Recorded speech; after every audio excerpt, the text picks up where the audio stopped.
So what is this meeting between Sanders and Clinton tonight? I guess it's something like this. Look, Secretary, you said one thing, but you have a history of doing something else. So what are your actual positions? Do you support the DPP? What will you actually do about healthcare? No. I heard what you said in public, but I want to know what you'll actually do before I decide what to do. Two things. First is he has to believe what she says, and that's hard. So she can't just tell him what he wants to hear. He'll know if she tries. And the second is that there has to be some kind of actual upside. She has to make some sort of concession. And that's hard too. Don't assume the outcome of this is predetermined. She doesn't see him as an insider. She's not likely to really open up. She's more likely to see him and everything about him as a liability. So, I mean, he's trying to sit her down and figure out what she actually is going to do. And based on what she says, he'll make a decision on whether he wants to support her or not. But I don't think that, I mean, the whole, he's trying to get enough information that he can make an informed choice, right? But I don't think he's going to get the information, right? Because she doesn't want to give it to him. Because she doesn't trust him. Maybe the irony here, right? Nobody trusts Clinton. At the end, Clinton doesn't trust Sanders. And the reason she doesn't trust him is she doesn't trust him to keep a secret, right? She doesn't trust him to lie. So whatever she tells him is going to be based on political calculations and all this kinds of typical Clinton stuff, right? When he just wants her to be honest, and I don't think that's going to happen. And if he can't get that straight answer, he's not going to endorse her. Okay? Not until he can get a straight answer, not until he knows what her actual positions are, what she's actually going to do, what endorsing her actually means, right? I mean, I think that most informed observers can get an idea of that. Nobody really thinks that she opposes the TPP, just as one example. Nobody really thinks she's going to do much on healthcare, but like what exactly she's going to do on healthcare is not entirely clear. Is she just going to uphold the status quo? She says she's going to fight for universal coverage. What does that mean exactly? Does that mean a law that Obama's healthcare plan was a law that says that you have to buy health insurance. When she says guarantee universal coverage, does that mean that she'll increase the penalties? Like, what does that mean exactly, right? If you don't buy the health insurance, we'll send you up the creek. Like what does it mean, right? And nobody should expect him to take a hard position until he's better informed. And it's hard to be informed on what somebody's positions are when they don't tell you anything that's true. And everybody knows that they don't tell you anything that's true. So, I mean, everybody, assumes, expects, it's just a matter. No, he has to actually know what she's going to do first. It's so sane that nobody can understand it. This qualified thing that the media is pushing, it's an attempt to uphold their narrative, just gloss over the problems with the process. If you look at the data, there's no discernible turning point in the campaign around New York. He won a series of states afterwards, and he lost the week previously. Suggest that it had anything to do with that is just wishful thinking. New York was a closed primary, and there was mass deregistration. Okay, but it bugs me anyways. Not because it was actually a setup. She claimed he was unqualified. And he just responded in turn. I mean, I don't even think he said anything really contentious. If this were a job interview, the fuck up over Iraq would be pretty catastrophic. Does making an error like that make you unqualified? Yeah, it does. But it's not a job interview. Okay, and the fact that she's being considered at all is evidence of this. if this actually was an interview process, her resume would not be near the top of the list at all. Government is not the private sector. It should not be run like the private sector. It's not a meritocracy. Okay, elections are not a process of gaining experience and working your way up a ladder. The premise is starkly undemocratic. Government is not a bureaucracy to climb up. So the language of glass ceilings in a democracy, it doesn't make any sense. It's fascistic. Democracy is a question of reflecting the popular will, not a question of being qualified to get promoted. I mean, talk about, talk about losing the plot, and talk about business fascism. That's a society that has become so, so lost in hierarchical decision-making processes that it doesn't even understand what democracy is anymore. You've got people like me arguing that we need more democracy in the workplace, and then you have people running for president that are arguing that you need more workplace and democracy. That the undemocratic structures that we have in the workplace should be reflected in democracy? No. We need more democracy in the workplace. We need to smash the meritocracy. But this is the Clintons, right? They distort things. They've been doing this for decades. It's a small irritant. But it's grating, and these small grating things add up.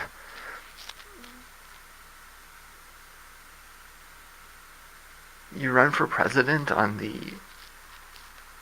platform that you're qualified to get promoted.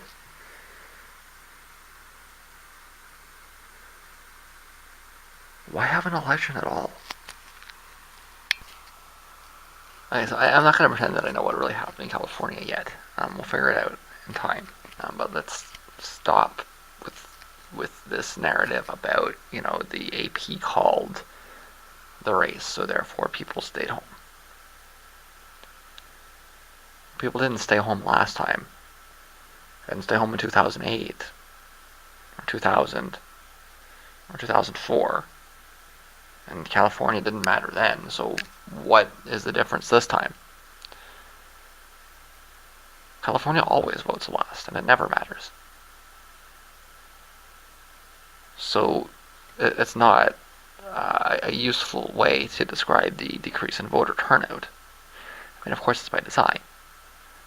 I believe that the general understanding is that the last time California mattered in the Democratic primaries was in 1968, and they shot Bobby Kennedy to prevent it from mattering. So it hasn't mattered in decades, and the last time it mattered, the candidate that they were going to pick got shot to prevent it from mattering. And yet we claim that the fact that it didn't matter this year should reduce turnout. It's incoherent. Again, why is it that everything about America is completely incoherent to me? But that's America for you, right? Texas matters and California doesn't. That's the way they set the system up. Because they don't want these crazy liberals in California. They want, good, grounded, racist conservatives in Texas. So this idea that turnout was down because they called it the day before, it is incoherent. I use that word again. It was over in 2008, and she got almost twice as many votes. It's crazy enough, incoherent enough, that when you see that narrative thrown at you over and over again, because it's so incoherent, it's natural to almost natural to react that this is some kind of a conspiracy. It might be a conspiracy of idiocy, but it comes off as a conspiracy theory nonetheless. What? So, I'm making good time. I think it's just a nice day, and I'm just dressed for a nice day. And that's really all there is to it. So we'll just stick with that. Okay? Yeah. Okay, so I'm walking, it seems like I'm gonna miss the wanted to catch the 6 o'clock. I'll have to catch the 6:30. It's not really going to make much of a difference in terms of timing. It's a nice night. It's not particularly warm. Just kind of hoping I think it'd be a little hotter. But, oh well.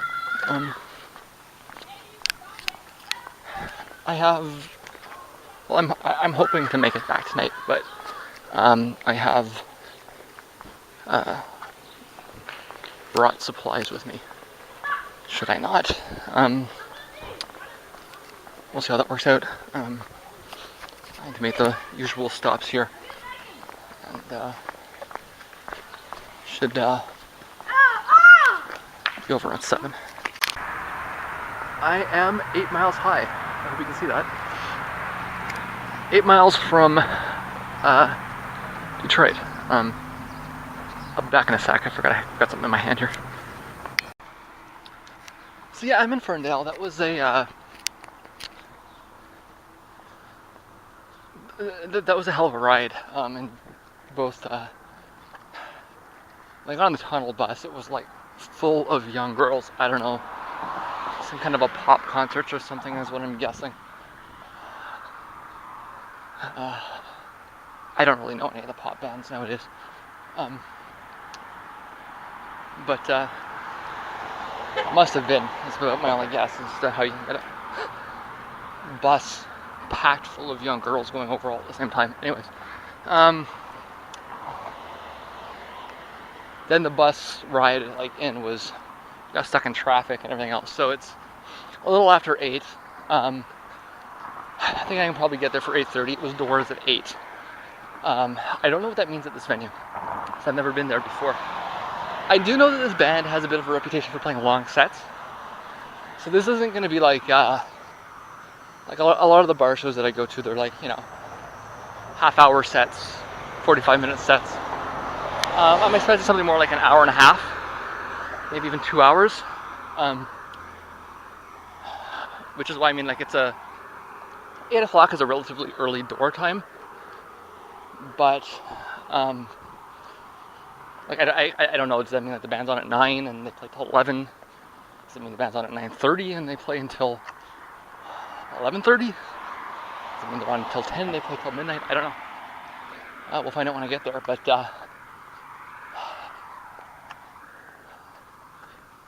I may miss the start of the opening band. I don't know.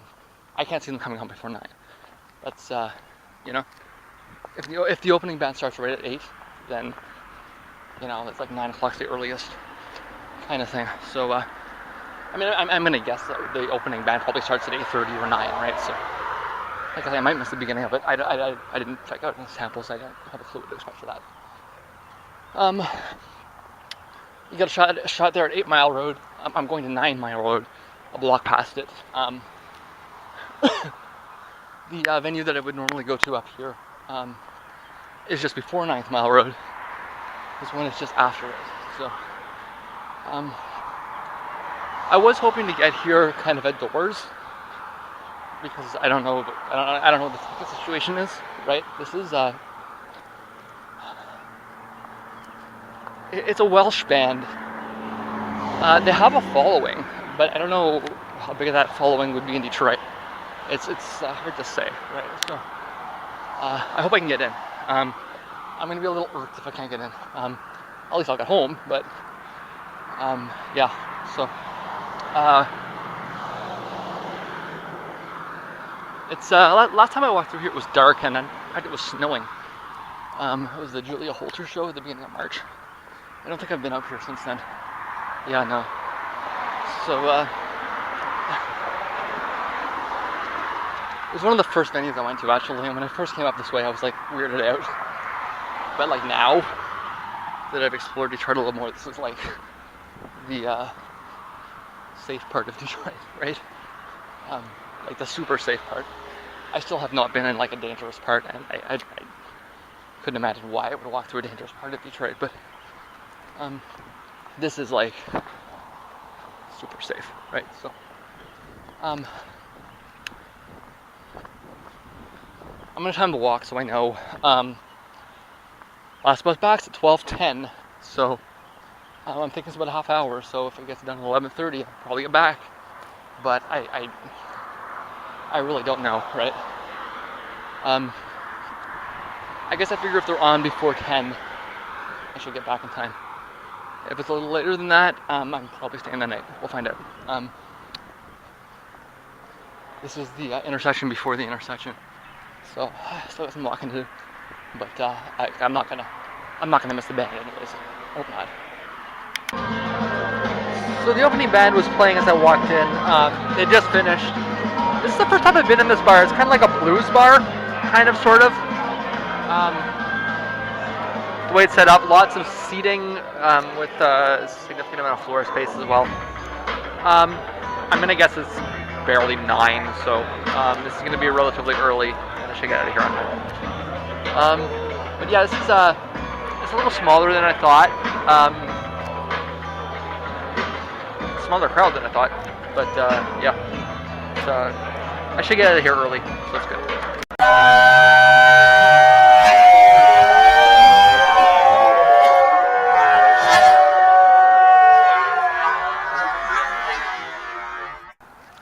So all assumptions held. Early show, lengthy show, and I'm out. It's just a little after 11. I might catch the 11:40 bus, which would be good. I don't think it's going to help me much. Get back to town around 12:40. Still got to catch a 1 o'clock bus, but at least I've got a little bit of breathing room there. Otherwise, I'm stuck at that bus station for a half hour, which I probably don't really want. But so be it. I think I had just kind of a slightly creepy experience there that one time. See, this is the Detroit city limits, right? So like I'm not in Detroit technically right now. Well, Detroit's huge, but I'm not technically in the city of Detroit until I get back to the bus station, right? So they drop you off right at the city limits, and then the rural bus system kicks in from there. I could catch a bus here, but it's just gonna like cost me money, and it's only $2, but it's still like why bother, right? I'd rather walk wherever I can, but I mean this is like a half-hour walk, right? So either way, if I get the feeling I'm gonna just miss it, but that's not the end of the world, right? How was the show? Good. The track selection was interesting. I don't want to say it was like there's a few tracks that I was kind of expecting, a few singles that didn't get played, but I mean that's a minor qualm. It was a good show.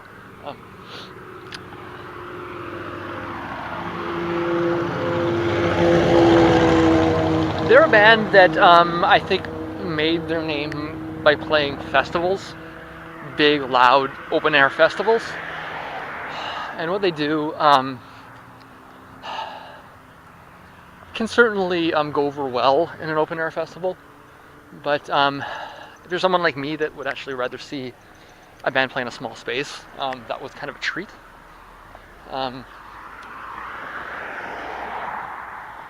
Because what they do also is going to go over well in a small space, and it did. Because it's very loud. They did what they do, and they did it well. So I'm content with that. There was a spot in the middle where they actually picked up some acoustics and played on the floor, which was, again, like you don't do that in an open air show, right? So I hope somebody got that. I didn't catch it. I kind of didn't catch it on purpose. But hopefully somebody did, and I can link to it.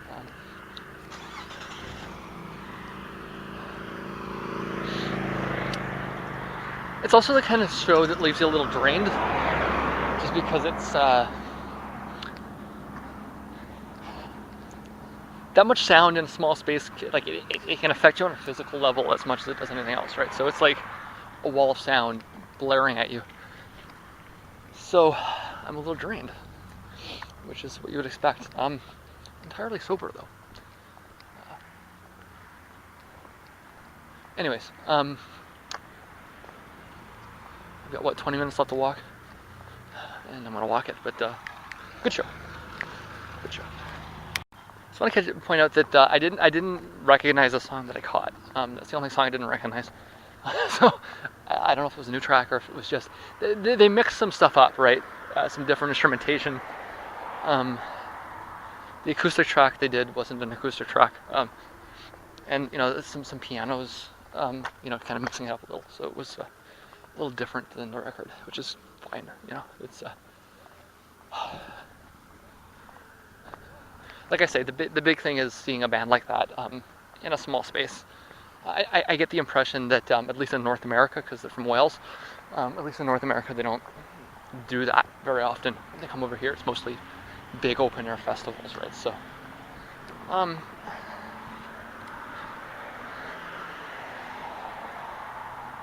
it's if you like the band, you should catch them while they're on the small tour, small shows, small venue circuit, because you might not get another chance to see them on that circuit for a while. So yeah. As it is, I have my hands full all the way home. I noticed on the way in to town, there's cops everywhere. The bus is slowing down. I'm thinking maybe I can get off at Rosa Parks, catch a bus in the pass.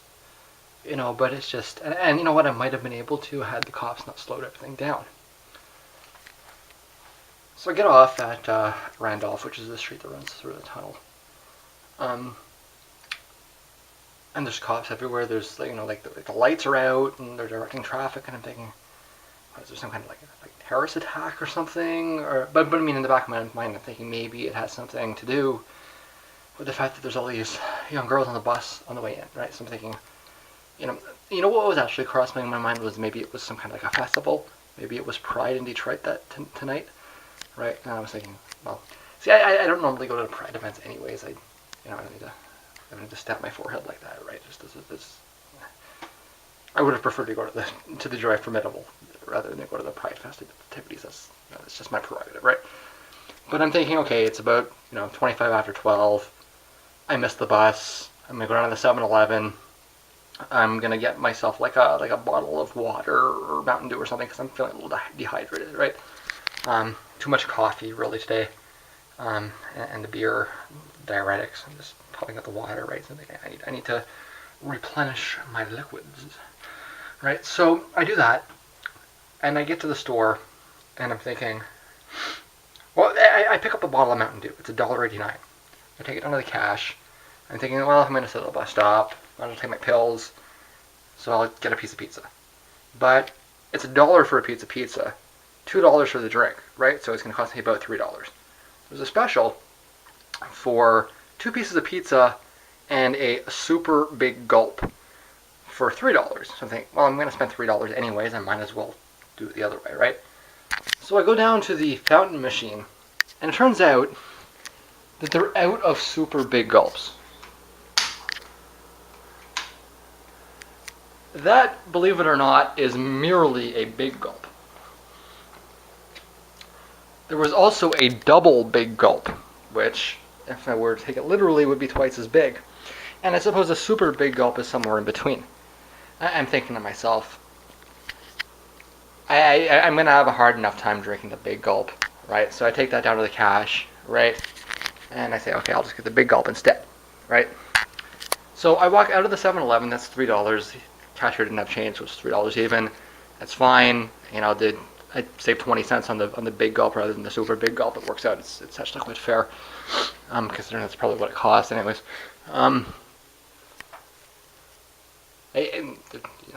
20 cents worth of sugar,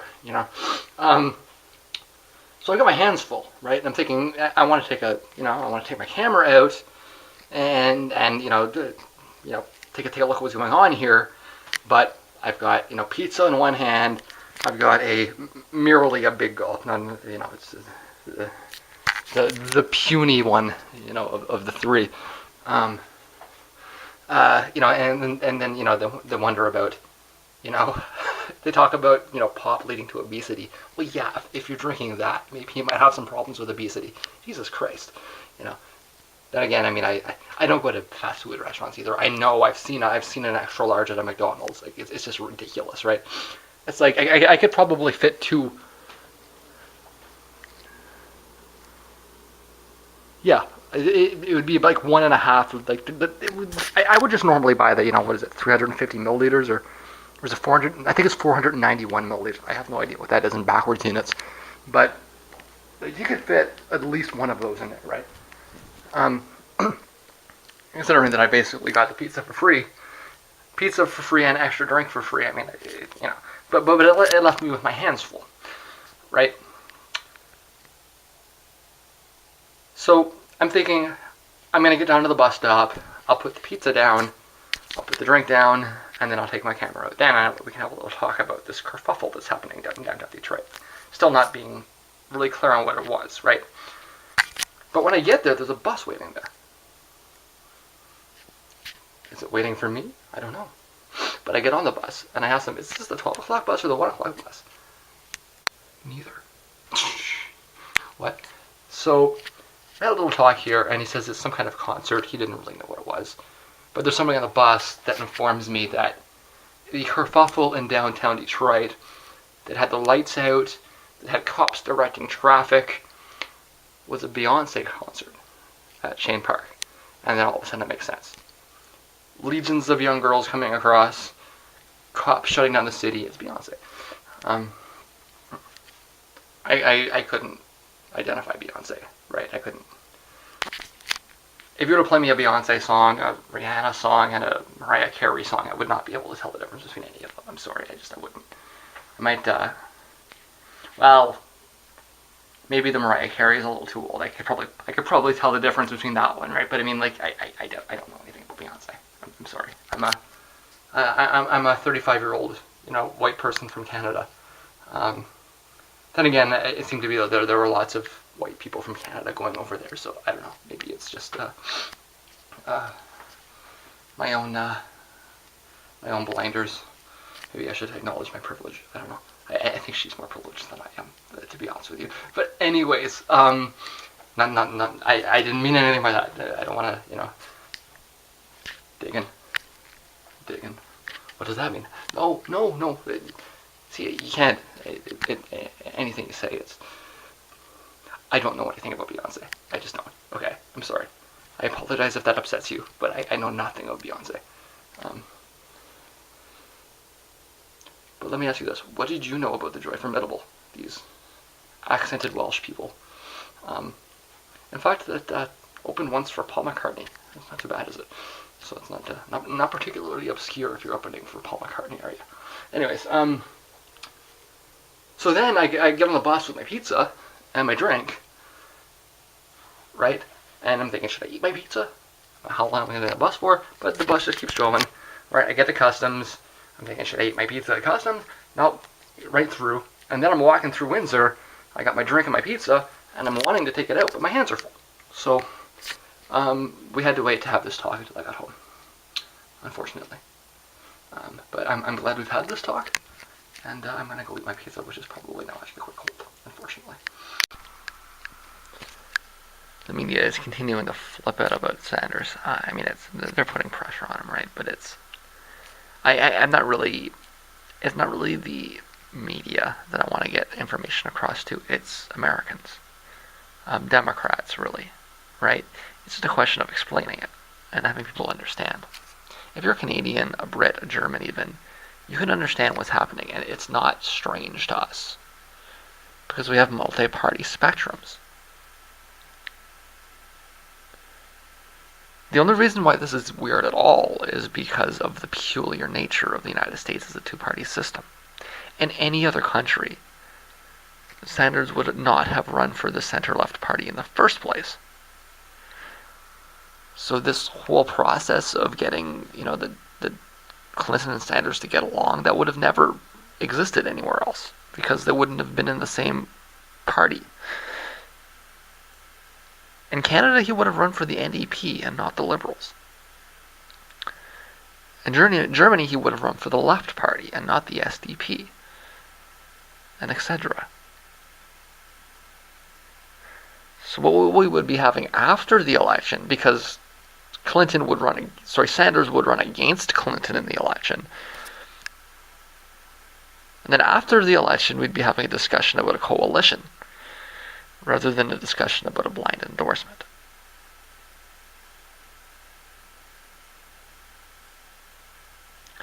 It remains unclear whether Sanders will endorse Clinton, but what is clear is that it will not be a function of partisan loyalty like all of the media wants it to be, because that's all they can understand, because they are also stuck in the fucking cave.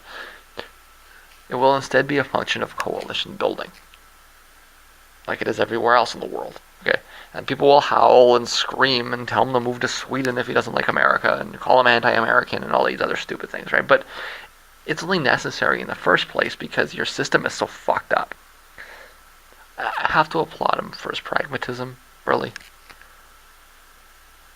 I'm not sure I'd be willing to cooperate under the umbrella of a party that has absolutely no interest in what I have to say. If I was Sanders, I'd be marching people right out of there.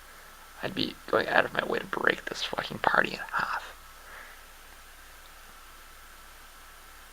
Instead of attacking him for being hard-headed, you should really be applauding his patience. So you got this shooting, and the media's pushing on it, and I'm tuning out. Going back to my music and my Canada. But for right now, this is just, and what's bugging me is just it's the coverage. The coverage is driving me nuts on both sides of the spectrum, on all sides of the spectrum. Seems like the left wants to say that it's about homophobia because gay people died, therefore it's homophobia. It's like, and these are the same people that will reject the argument that if you're not voting against Clinton, they will tell you that or they will have enough sense to realize that voting against Clinton doesn't mean you're sexist. But yet somehow they think it's obvious that if you kill gay people, then you're homophobic. It doesn't seem to require it's just and what they're trying to do is they're trying to reject the narrative that it's about Islamophobia, right? But both arguments are just pulled out of nowhere. So in order to combat a narrative of frivolous Islamophobia, they create a narrative of frivolous homophobia, neither of which have any bearing in any sort of evidence. So first we had the gun control versus immigration reform, neither of which are going to have anything to do with it, and now we've got homophobia versus Islamophobia, neither of which have anything to do with it. It might help that if you want to know why somebody does something, maybe you might ask them instead of coming up with absurd Freudian analyses of things.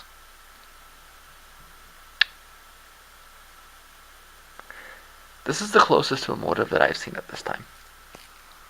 At a news conference at the Orlando Regional Medical Center, shooting survivor Patience Carter described praying to die as she lay on a nightclub bathroom floor covered in water and blood. She said Mateen talked about wanting the U.S. to stop bombing my country, a possible reference to his father's native Afghanistan. And surprise, it turns out that in order to figure out a motive, all you had to do was ask him.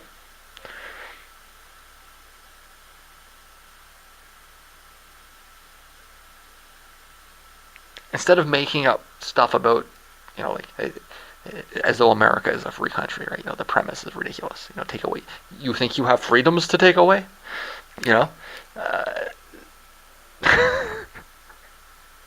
You live in a locked down society. You have the highest incarceration rate in the world, and you think somebody wants to kill you for your freedom?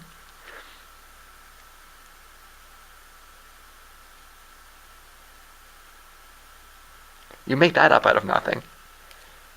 And then because it happens to be that people happen to be gay, therefore it's because they're gay, you make that up out of nothing. All I had to do was wait a few hours and you could have got a statement from him. So what does that mean? That this is a political act, right? Some kind of act of political resistance. That is the actual definition of terrorism, right? When you talk about terrorism in Ireland, it's violence with a political purpose.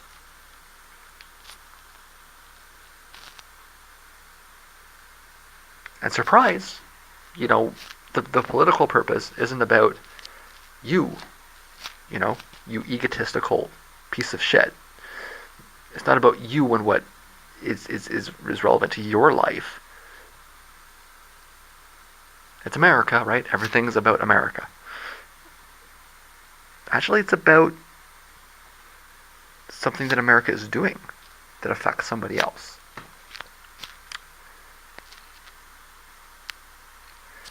Not to trivialize anything, okay?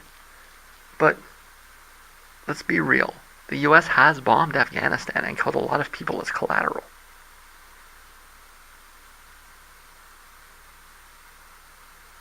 I wouldn't endorse shooting up a nightclub in response, but some act of protest is warranted.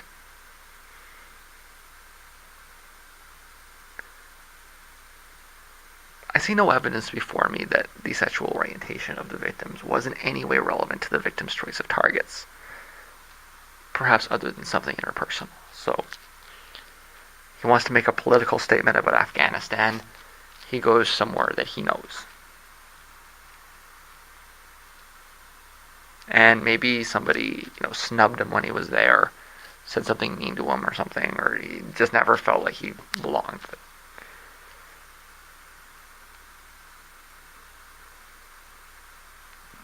Meaning you want to think of it more like, a disgruntled employee shooting up their old workplace.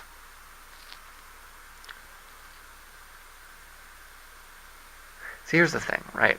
Somebody kills 50 people in Orlando and it's the worst mass shooting in the country's history, which is, of course, not actually true.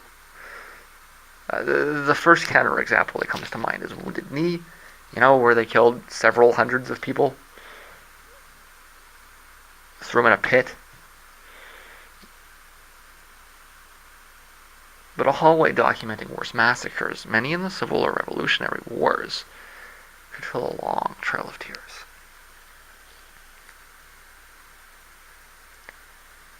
Somebody kills 50 people in Afghanistan, and that's Drone Strike Tuesday. Tuesday morning. Doesn't even make the papers. This is a shitty discussion, okay, and I'm having a hard time articulating myself well, even after almost 20 years of trying to. But there's a saying, you have to stand up to a bully. I don't know how else to say this, okay? Nothing else is working. If that was his motive, it's hard to condemn him without coming off as a hypocrite. I'm sorry.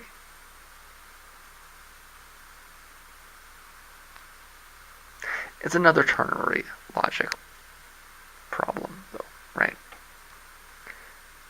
You can refuse to condemn him without condoning him.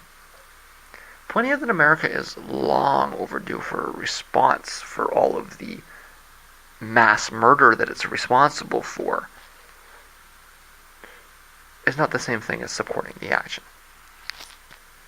Should America be able to kill thousands, tens of thousands, hundreds of thousands of people with impunity without a response?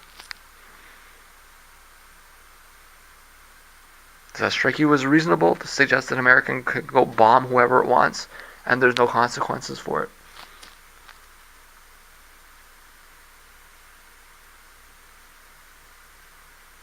There has to be some consequence for all of the death that America has created, for all of the chaos, for all of the destruction, for the tremendous loss of life that America has on its hands.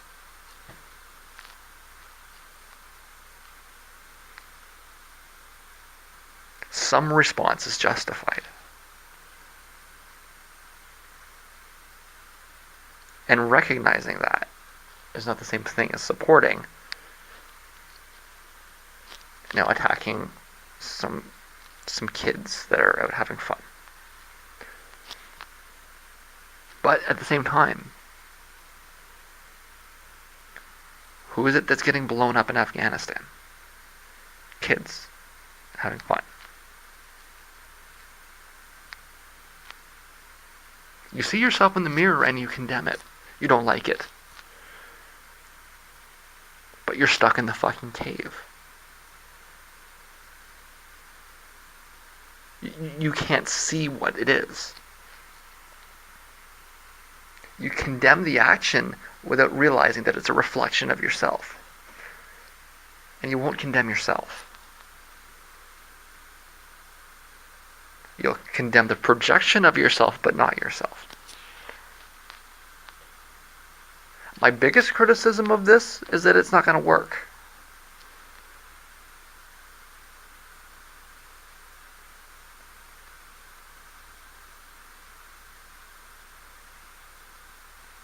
But agreeing that America needs to shift its policy to prevent these kinds of attacks is not the same thing as supporting the attacks.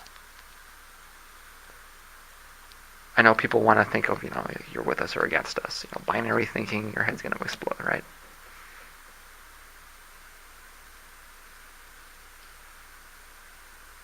What exactly would you propose that an Afghan national do to stop the bombing? What's your idea? I can't condemn him. I can call him stupid. It's not the best approach.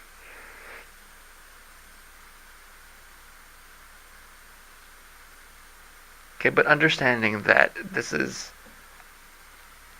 a minuscule fraction of the suffering that America has caused outside of its borders.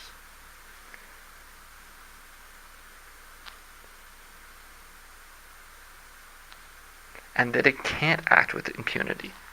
It can't kill with impunity. It can't destroy with impunity. That there are consequences for what it does.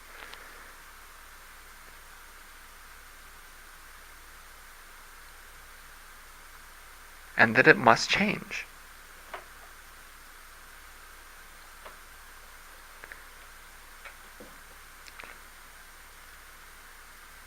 There's some further articles here exploring the shooter's motive, including this article here at The Guardian, which publishes more of the victim's statement. I don't know if the media blackout in the United States was conscious or not, but it's unfortunate, because the discussion here should not be about homophobia, and it should not be about Islamophobia. It should be about the foreign policy of the United States of America and why it needs to change.